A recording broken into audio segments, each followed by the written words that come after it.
Vice President J.D. Vance acknowledges immigration chaos in Minneapolis as he pleads for cooperation. On the margins, he admits mistakes have been made. The president returns from Davos as Europeans denounce Trump insults and swerving demands on Greenland. Late today, a U.S. delegation landed in Moscow seeking peace. Banks like credit card interest rates right where they are, sometimes well above 20%. The White House, and get this, prominent progressives want them lowered. Can that happen?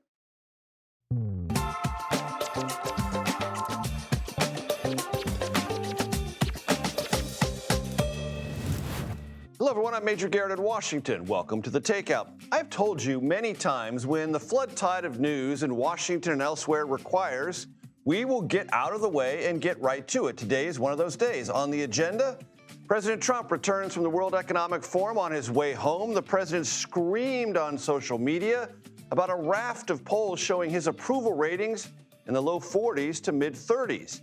The president's top envoy, Steve Witkoff, and Jared Kushner just landed in Moscow after Trump met in Davos with Ukrainian President Zelensky, who said peace talks are in their last mile, a very difficult last mile, Zelensky said. Russia, which launched its war on Ukraine almost 4 years ago, may still find its way onto President Trump's Board of Peace, to the disbelief of, among others, UK Prime Minister Keir Starmer. The United States, according to the Wall Street Journal, may pull all military forces out of Syria. What would that mean for efforts to mind and suppress ISIS activity in the region? The House of Representatives is trying to pass spending bills to avert a government shutdown at the end of this month, but objections to harsh ICE tactics may gum up the works. Speaking of ICE, Vice President J.D. Vance acknowledged chaos and mistakes in Minneapolis, though he apportioned most of the blame to non-cooperation from local officials and aggression from protesters. Locals countered that they have cooperated and say ICE detentions there of children as young as 5 in pursuit of their parents have only deepened fear and resentment. Related to that, new information has surfaced indicating that ICE now believes it can enter homes without a judicial warrant, a massive shift in policy. And former special counsel Jack Smith testified before the House Judiciary Committee about charges he filed against Trump over the president's efforts to subvert the 2020 election. And we will tell you why Smith was constrained in talking about that other case he filed, the classified documents case. And we will get, I promise you, to so much more tonight. We begin with Nancy Cordes and President Trump's return from Davos. Nancy, great to have you at the table. Thanks so much. I want to play for you sound from the president in Davos about Russia. Please run that. Meeting with Russia, that'll take place tomorrow. They're going to be meeting with President Putin. I had a very good meeting with President Zelensky. Everybody wants to have the war end. Now I want to play you sound, Nancy, from President Zelensky from today after his meeting with President Trump. I think this like last mile, which is very difficult, which during any dialogue with any president, I have to defend the interests of my country. That's why the dialogue is, maybe it's not simple, but today it was positive. Nancy, parse those two statements. Basically, what the president of Ukraine is saying is that this is the time that the Russians need to finally lay their cards on the table, that all this happy talk, that they're open to peace, and it just has to be the right kind of a deal. You know, now he's saying it's time for them to actually come to the table. And it sounds like that is what is supposed to happen. He announced, not President Trump, President Zelensky announced that there are going to be these trilateral talks for the first time since the war started 4 years ago in the UAE starting Friday, continuing on Saturday. Technical talks, which means you're not going to see Zelensky there and Putin there and President Trump there, but that their emissaries are going to be there to meet for the first time, all sitting around one table to try to hash out the finer points of some kind of peace agreement. And for the benefit of our audience, you know this as well as I do, Nancy, technical talks sound eye-glazing. They are not. No. They are where deals get done. And if you don't get those things laid down on a table with technocrats, the big honchos can't make a deal. One big technical question, What happens to territory that Russia has seized over the past 3.5, 4 years? So these are really important things that need to be hashed out. And it's going to give us a chance to see for the first time if Russia really is willing to make some concessions. And is it your impression, Nancy, that that's why Steve Witkoff and Jared Kushner just landed in Moscow? Definitely a piece of the puzzle. They will have to convince Vladimir Putin that now is the time to come to the table.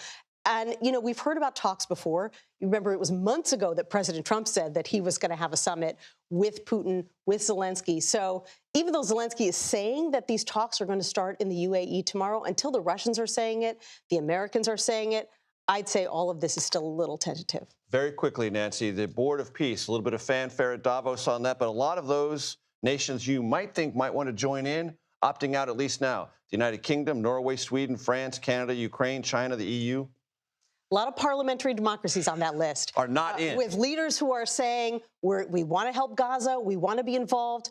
We need to run the charter of this entirely new international organization past our parliaments and get it ratified first before we can join. And they're going even further than that. Italy's prime minister, for example, said she thinks that parts of this charter may violate Italy's constitution. So this has all been put together very hastily. Still a lot of questions on the parts of many of our allies. Always breaking it down for us. Nancy Cordes, thank you so much. Nicholas Burns served as U.S. ambassador to China during the Biden administration and ambassador to NATO in the George W. Bush administration, joins me now. Nick, it's always great to see you. If you have any thoughts on what Nancy just described about the next steps, Ukraine and Russia, please offer them. Well, I think there's a pattern developing here, and that is that President Zelensky is negotiating seriously. He's taking steps towards peace, and President Putin appears to think he doesn't need a peace agreement or a ceasefire because he can win on the battlefield. So I'd be very surprised if Steve Witkoff and Jared Kushner were successful in convincing President Putin to, turn around and support this. Not to take away from the U.S. effort. It's good that they're in Moscow talking to the Russians. But Putin has been at every turn here. He's had many opportunities to bite at the apple. He's never produced a single step towards peace. I'd be surprised if he did it now.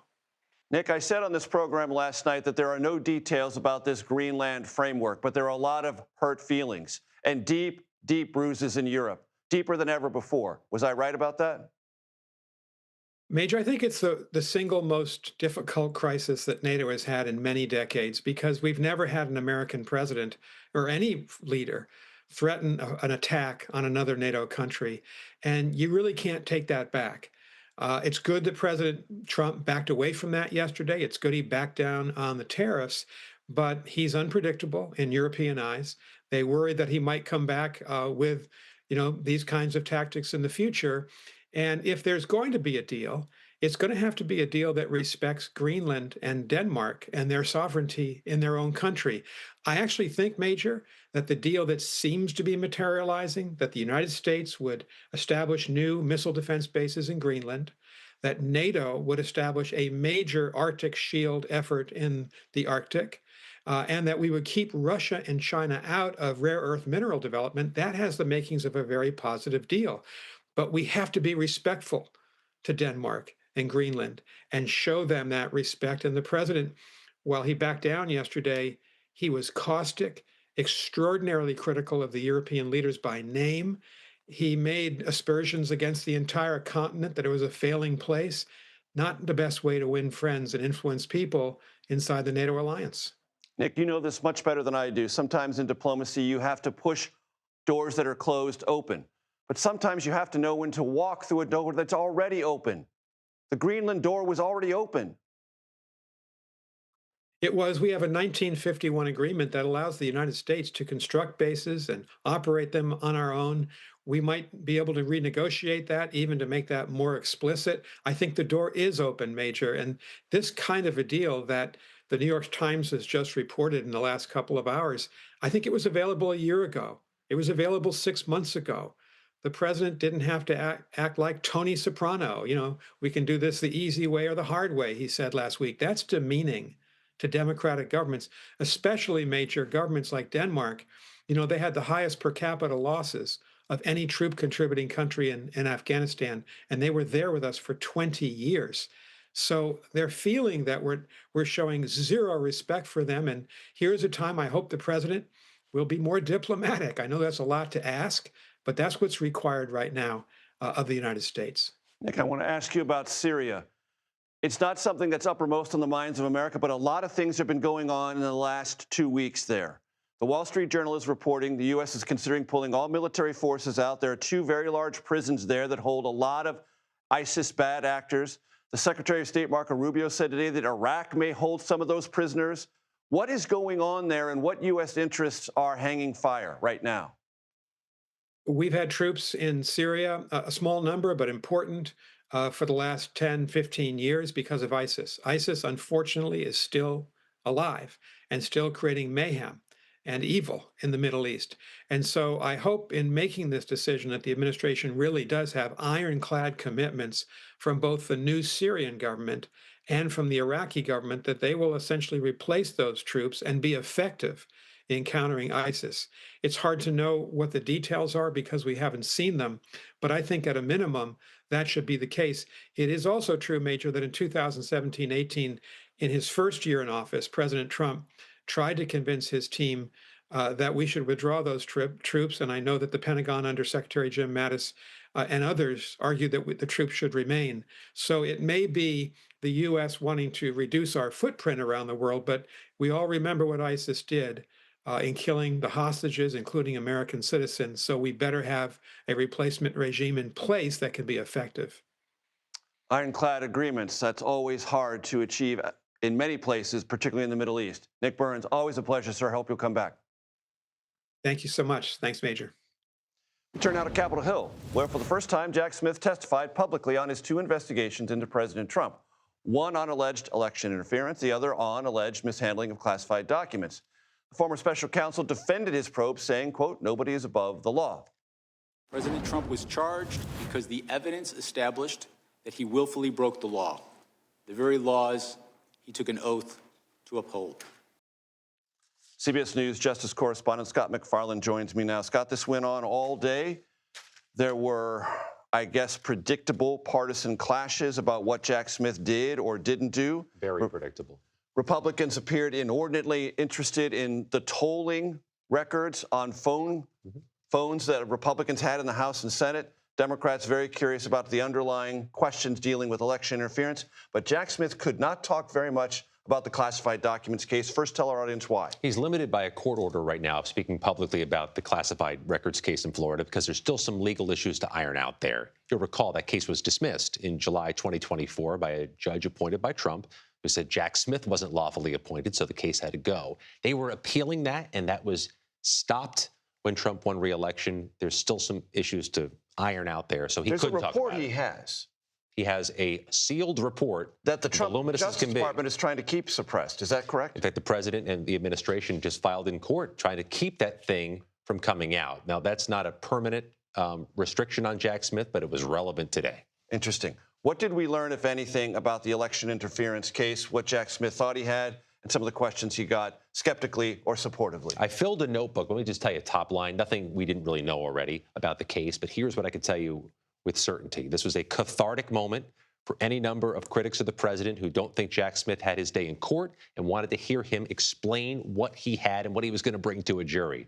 Jack Smith said among those things was overwhelming evidence, so much evidence it was difficult to contain it all and focus it all, but evidence, he says, that would have convinced a jury to convict Donald Trump of election interference. What's more, he said that Donald Trump was far and away the most responsible person for January 6th and the most responsible person for a conspiracy far and wide to overturn an American election. I heard some Republicans questioning Jack Smith why he didn't indict other co-conspirators, as if that was a sort of weakness in his case. Republicans picked up on that. Why was it only President Trump, and why was it on the eve of an election? The inference there, it was political. That's right. And Jack Smith rebutted those criticisms. There was a back and forth that was extended through the course of this hearing over those phone records you mentioned.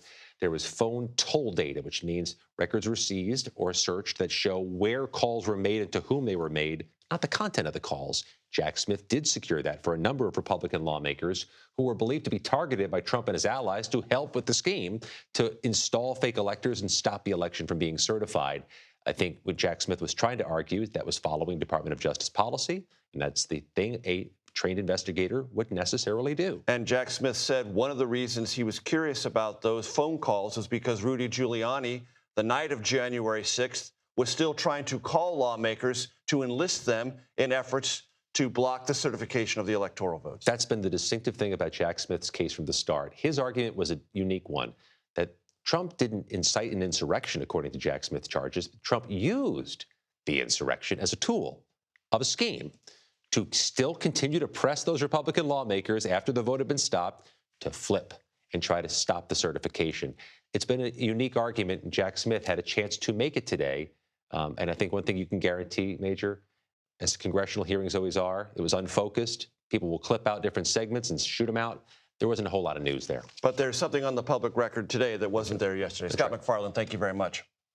So to come on the Takeout, Vice President Vance in Minneapolis, he said, well, mistakes have been made there by federal law enforcement, and misconduct, if found, would be punished. This is very much a change of tune. Also, Connecticut Democratic Senator Richard Blumenthal, what he thinks about a memo and whistleblower testimony suggesting quite strongly federal immigration officials now believe they can enter homes without a judicial warrant. Plus, the president of Finland. It was a dizzying couple of days in Davos, what Europeans make of all the drama about Greenland. The Takeout returns in 90 seconds.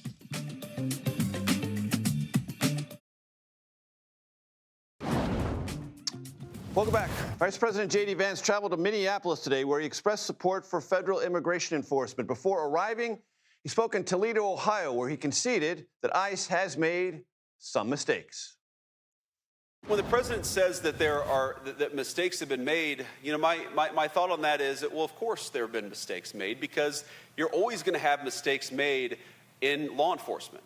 But the number one way where we could lower the mistakes that are happening, at least with our immigration enforcement, is to have local jurisdictions that are cooperating with us. Camila Montoya Galvez is following all this for us. He joins us from the Broadcast Center in New York. Camila, always great to see you. How do local officials in Minneapolis absorb, or how have they absorbed, this new tone from the vice president and the president about mistakes and some sorrow about some tactics in that city? And what's going on right now? Well, it's a critical question, Major, because as you know, Minneapolis has really become the epicenter of the country's contentious debate over immigration enforcement and the tactics that are being employed by Border Patrol and ICE. This is the largest Homeland Security operation in the department's history. About 3,000 Border Patrol and ICE officers are currently in the Minneapolis region, including St. Paul and also surrounding communities in Minneapolis and Minnesota. And that is the largest deployment by DHS in its history. It's also about 5 times the size of the Minneapolis Police Department that has about 600 sworn officers. So this is a highly visible operation that is triggering a lot of backlash, a lot of local opposition too, especially after the killing of Renee Good by an ICE officer earlier in January. So far, we have not seen the administration publicly reprimand or hold accountable ICE officers who have been accused of engaging in misconduct. But the president's and the vice president's remarks about some ICE agents making some mistakes really do illustrate that potentially the administration, Major, is looking at polling that does show that in recent months there has been significant erosion in support among the public for the president's mass deportation agenda, which was on a net basis very popular just a year ago, Major, as you know. But now there is increasing concern about who ICE is targeting, because people believe that they're not just targeting criminals and dangerous individuals, Major, but also how they're going about their work in cities like Minneapolis.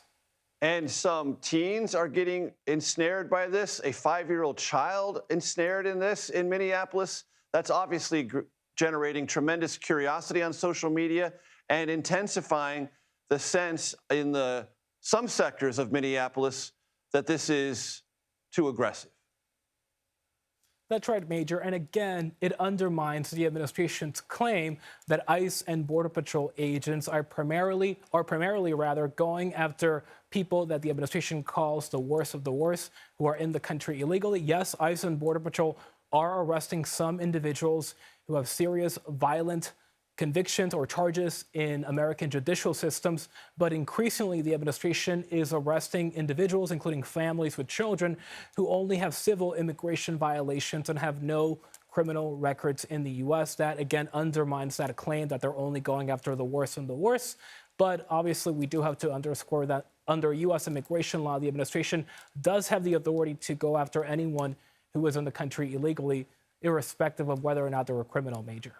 And during the campaign, they made it abundantly clear, then candidate Trump and Tom Homan, who is going to be the incoming border czar, that that's exactly what they would do, that they would go after those in this country without proper immigration status and treat them as criminals in addition to others. Camila Montoya Galvez, thank you so much. I appreciate it. Earlier today, I spoke with Connecticut Democratic Senator Richard Blumenthal about a whistleblower complaint that alleges that ICE told its agents through a memo that they no longer need a judicial warrant in certain cases to enter private residences. Here is our conversation. Senator, based on your understanding, what has changed when it comes to policy regarding federal immigration officials entering a private residence, and what do you fear the ramifications of this new policy could be? What has changed, and Americans should be aware of it, in fact, very afraid of it, is that ICE agents have been told in this secret policy that they can break down your door, ransack your living room, terrorize your kids, arrest and detain you without a judicial warrant, without consent or an emergency, and without a judge approving what they're doing. That policy is a break, a radical and drastic change, because what they're relying on now are the so-called administrative warrants, which are simply signed by another ICE official rather than a judge. It's a violation of the Fourth Amendment. It is legally and morally abhorrent. It reflects and exemplifies what's happening in real time in America today, the abuses, dangerous and destructive policies that are occurring in Minneapolis and all around the country, documented even before Minneapolis and Renee Good's death in a report that I did as a result of an investigation as the ranking member on the permanent subcommittee on investigation. That's the reason the whistleblowers came to me with this secret policy, and we have now disclosed it for all America. When the DHS says, as it has, this particular new policy only applies to those who have received a final removal order because of their unlawful immigration status, does that lessen your concern at all? In the least, Major, because a removal order can be issued at the whim of an ICE official. And speaking legally for a moment, as a former prosecutor, I was the U.S. Attorney in Connecticut as well as the State Attorney General in Connecticut for 20 years. The principle that you cannot enter a person's home without a judicial warrant has been the law of the land for 250 years. It is enshrined in the Fourth Amendment. A removal order makes no difference whatsoever. What's additionally alarming is, frankly, that the head of ICE thinks that's a rationale for violating constitutional rights. And this memo, this secret policy, links the lawlessness now occurring on the streets of Minneapolis and around the country to the top levels, the very top hierarchy of ICE and the Department of Homeland Security, and they should be held accountable. And I am going to continue my investigation through the Permanent Subcommittee on Investigation, as well as calling for hearings and voting no on appropriations if they can't establish guardrails and safeguards to protect constitutional rights. Senator Blumenthal, the Vice President, J.D. Vance, addressed this today in Minneapolis when asked about it. I want to play that sound for you and get your reaction. Please listen. The Department of Homeland Security really has proposed in the Department of Justice is that we can get administrative warrants to enforce administrative immigration law. Now, it's possible, I guess, that the courts will say no, and of course, if the courts say no, we would follow that law, but nobody is talking about doing immigration enforcement without a warrant. We're talking about different types of warrants that exist in our system. Different types of warrants. What does that mean to you, Senator Blumenthal? May sound technical to the everyday American, but it matters drastically. And the Vice President knows better. We're fellow graduates of the Yale Law School, and he knows the difference between an administrative warrant and a judicial warrant. The judge who approves a judicial warrant will demand of an agent, whether it's the FBI or the DEA or the local or state police, show me probable cause that you have a reason to break into this home and arrest someone. Show me the fact. An administrative warrant is issued by another ICE agent or some official in the Department of Homeland Security. So J.D. Vance is covering himself a little bit by saying, oh, the courts may tell us we're wrong. In fact, the courts will tell you you're very wrong, absolutely wrong, if you use this administrative warrant to violate the Fourth Amendment. Senator Blumenthal, am I right in remembering that many of the immigration judges who might do this work were fired in the early days of the second Trump administration and then replaced?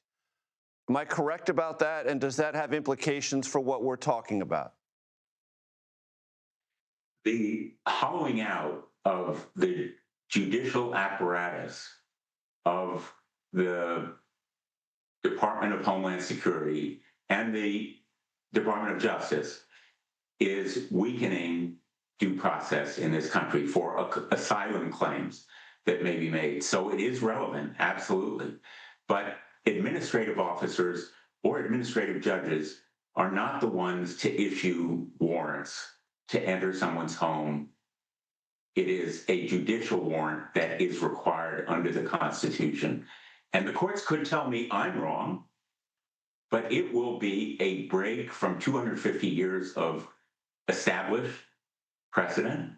And by the way, as you well know, Major, we all should know, one of the reasons we rebelled against the British was they were breaking into our home without any warrant and treating us as simply second-class citizens. It wouldn't happen in the UK under their constitution, perhaps, even at that time. But we should stand up for the Constitution and say, we'll provide the resources for the administrative process, but to enter a home requires a judicial warrant, not the whim or even the suspicion. It requires a judge saying, it's okay. Connecticut Democratic Senator Richard Blumenthal. Senator, I appreciate the time. Thank you. Thank you. Take care. Next, our Ed O'Keefe's conversation with the president of Finland, his take on President Trump's visit to Davos, some regard it as pretty volatile. You're watching The Takeout.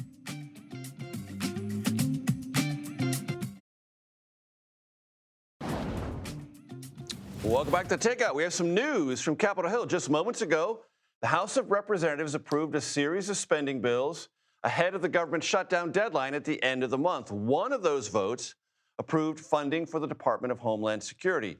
Some Democrats wanted ICE reforms added to that legislation in response to, among other things, the death of Renee Good, a U.S. citizen in Minneapolis, and the unrest that has persisted in that city since then. The series of bills will be packaged together and will now go to the Senate, where passage, which is by no means certain, would avoid a government shutdown. Turning back to Davos, several U.S. allies decided, as I discussed with Nancy Cordes earlier in the show, not to participate, at least for now, in President Trump's new Board of Peace. One of them was Finland, led by President Alexander Stubb. He has a new book out titled The Triangle of Power, Rebalancing the New World Order. Here was some of his conversation with my colleague Ed O'Keefe at the World Economic Forum in Davos. Why is Finland not signing on to President Trump's Board of Peace? Well, we do this together with our European partners. So I think the actual idea of a Board of Peace is good because we need more space for peace mediation. But there are probably two reasons why we can't sign on right away with our European allies. One is that this is an international organization, which basically then needs parliamentary approval. So, we are liberal democracies. We can't come here and say, okay, here's the statute. The other one is that we want to link it even more closer to the UN. So I think, for instance, that the Gaza Peace Board is based on a UN mandate, which is really good. So now we just need to make sure that some of the other mandates can be put into the UN as well. But we'll see what the other Europeans do and what we do together. I think it's a good initiative. And on Greenland, This is perhaps the most dynamic, fluid one you face. By the end of today, things could be very different than how the day started. What do you make of going from threats to concept of a plan to further confusion about whether we're negotiating someone's sovereignty or not? Yeah. Well, together with colleagues, we've been working on this issue for pretty much last weekend and this week. And I said from the beginning that we have three scenarios. We have a good scenario, a bad scenario, and an ugly scenario. The good scenarios was to get an off-ramp and find a process which moves us towards Arctic security. And I come from an Arctic country. We have the biggest Arctic military power in the alliance. We have 1 million Finns who have been trained militarily doing their service in Arctic conditions. Second, the bad option would be an increase in escalation on tariffs. And a third ugly one would be to say there's going to be a military takeover. So I think we avoided option 3, which was ugly, option 2, which was bad because the tariffs are off the table, and now we start a process of negotiation to strengthen Arctic security, which I, of course, coming from an Arctic nation, support. So, again, to the American who may not appreciate this focus on this need to worry about Arctic security, for you it's obvious. But for the rest of Western Europe and the United States and Canada, why is this such a big concern? Why should it be a concern? Okay, so the Arctic really has 3 strengths to it. One is security. Who kind of controls it? Because we're opening waterways. Second one is economy. That's why you use icebreakers to break the ice to then have goods going. And the third one is environment and climate change. So it is of strategic importance and interest. And of course, the most important thing here is to understand that if and when Russia behaves in an aggressive, imperialistic fashion in Ukraine, we can't exclude that happening somewhere else. Then, of course, China is very interested in the economic waterways. So we need to have control of the area, and that's why it is of interest to all of us. Remember, there's 7 countries in NATO that are Arctic nations. The 5 Nordics, Canada, and the United States. And I think we should kind of forge an alliance inside the alliance to deal with Arctic issues together. Triangle of Power, Rebalancing the New World Order by Finnish President Alexander Stubb is out now. If you are late on your credit card bill, you could pay an interest rate as high as 30%. Coming up, we will speak with Congresswoman Anna-Paulina Luna about a bipartisan effort that she's involved in with support from President Trump that would cap those interest rates at 10%. More on that next when we come back. This is The Takeout.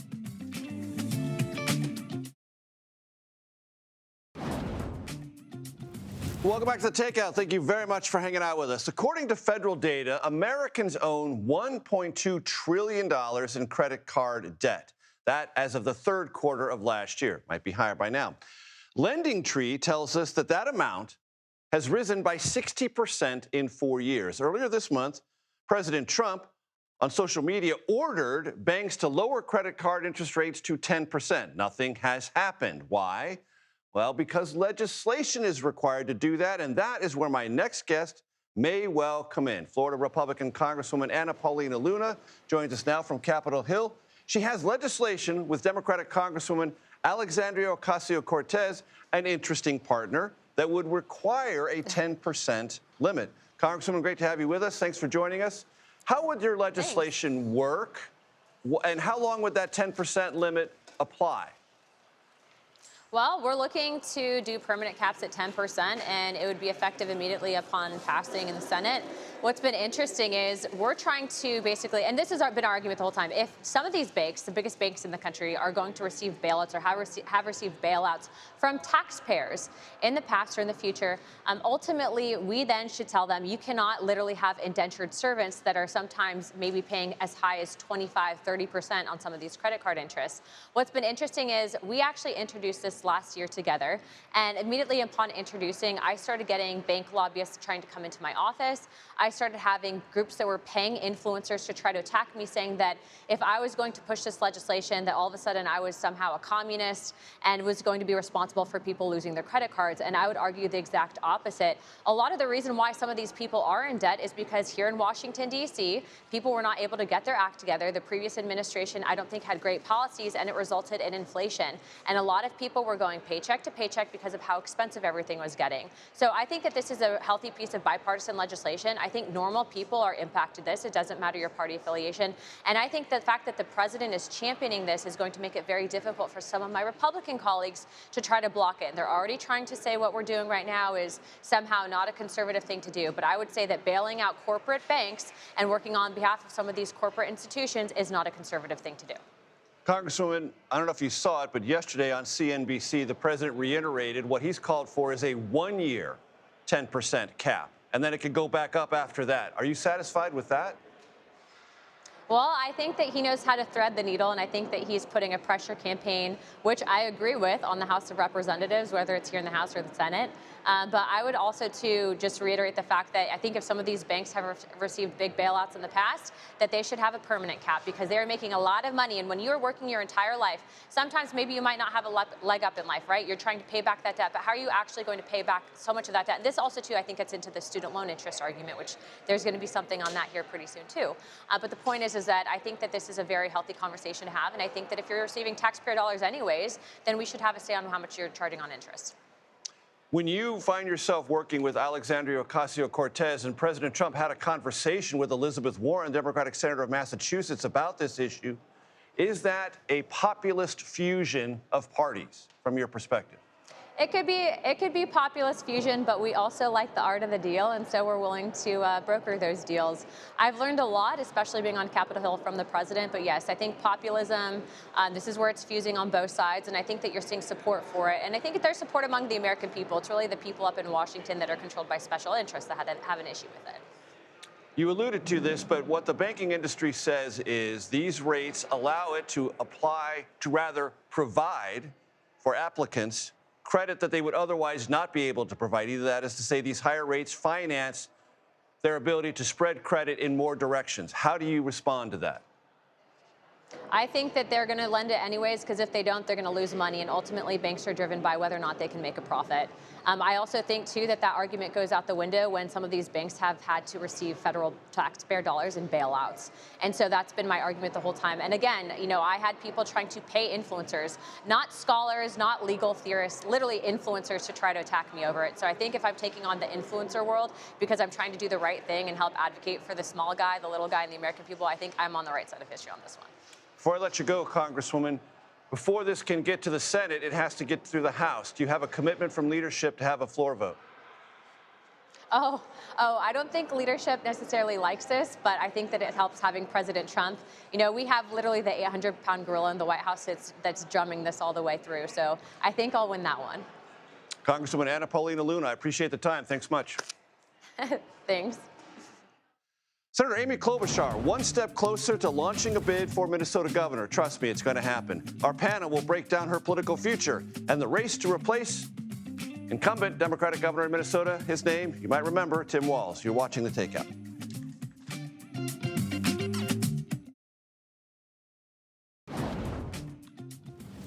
Welcome back to The Takeout. To the surprise of absolutely no Minnesota Democrat, Minnesota Democratic Senator Amy Klobuchar has filed paperwork to run for governor.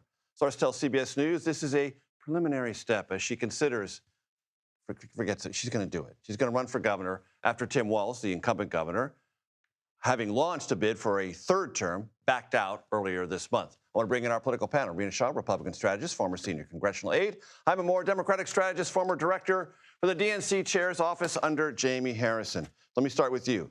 It's obvious what Amy Klobuchar is going to do. She's a formidable senator. She was a presidential candidate. She's now going to run for governor. As I'm told, no Democrat in Minnesota is going to challenge her for the nomination. Yeah. It's hers for the taking. Yeah, I mean, look, I think you're right. I think we all know she's going to do it, but I think she's been very smart about it. There's a lot happening in Minnesota right now, as we all know. We'll talk about it today. Boy, is there ever. I mean, but look, I think right now in a moment of such tumult and having a governor having to step out after seeking a third term, having Amy Klobuchar come up to take the mantle is really good for Democrats, I think, and really good for Minnesota. Mm-hmm. Will she be vulnerable to the Walz record in general and the Walz record specifically on fraud within Minnesota? No, I don't think so. I think we all know Amy Klobuchar, and what she's really good at is driving her own message, and she's really good at self-promotion, and she is. And so I think Amy Klobuchar, when she introduces herself as a candidate for governor, she's going to set the record straight, and she's going to let us know what she wants to talk about, and she's going to change the page. Rena, you know Republicans are going to tee off on that, the Walz record, and tie it directly to Amy Klobuchar. Well, I mean, Minnesota right now is ground zero for Trump's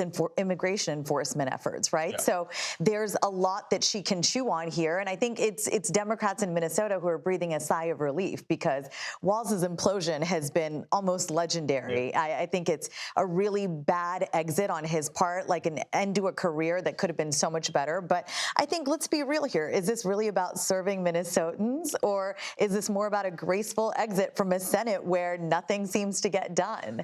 And so that's the question I have for Amy. I mean, I remember the Amy Klobuchar who ran for president, and then there were these hideous stories of sort of how she's terrible to work for, supposedly, or eats salad with, I don't know, a comb, I heard. I don't know These are the funny stories for fodder, but I do think she is a serious person. And we will find out how serious she is if she's able to stand up to the D.C. overreach without folding to the progressive wing that has really tanked Walz. If I had to choose two words for Amy Klobuchar, she's smart and she's tough. So let's talk about Minneapolis, because the vice president was there, and clearly there's an effort. The president started it on Tuesday when he talked about his 1 year, said it was terrible what happened to Renee Good, tragedy. Vance said we need more cooperation. There's too much chaos. We need to bring things down. Rena, it sounds like this administration is first trying to change the rhetoric, and then maybe try to change some of the optics, and maybe calm down the situation in Minneapolis, make it less aggressive. Well, this is where the Klobuchar story actually continues, funnily enough, because what you're seeing with Klobuchar now standing up and filing these papers, she's not getting a coronation. She's about to have a real test. And what the Trump administration from here is kind of eyeing, and I remember this because I've spent a lot of time in Minnesota for politics, I remember purple Minnesota, and now it's squarely blue. And so the Trump administration thinks this could be something, a trend that continues, because even blue Minnesota is now fed up with excuses and scandals. For Republican candidates vying for governor or Senate, they cannot have ICE right next to them in the visuals in campaign ads. Yeah, but don't forget what this administration does best, what this president does best, and why his people always fall in line, is he captures the essence of the moment. And he's saying even blue Minnesota folks are sad and upset and just had enough with these excuses and scandals. I mean, this Somali fraud that we do not have enough time to get into has really opened up a can of worms, and they're going for the messaging. But you and I know that Republicans will go, and they go low. Yeah, they will. But look, I think it's even beyond what's happening right now. Minnesota's been through quite a lot. I mean, all the way from COVID, they've never really started to recover from COVID. They've had this assassination of the leader. They've had the mass shooting at the school. They have this fraud now. Now the governor's stepping aside. And so I think this state is unlike most states right now, where they are just sick and tired. And someone like Amy Klobuchar stepping up to the plate. She's serious, and she's someone who understands that she gets it. Well, she's stability. She's safe for stability. I think that's where they are right now. They need stability. Rena, I'm going to give you the last word on this. On his way back from Davos, President Trump on social media denounced every poll, and there are so many polls, showing him in the low 40s to mid 30s. The polls are real. You got to believe bad news when you see it. Any politician does. For sure. Well, this is my take on Trump in general, in the moments in which he's been abroad and he comes back home, or he's making big efforts like he did all about Greenland right before he got to Davos, right?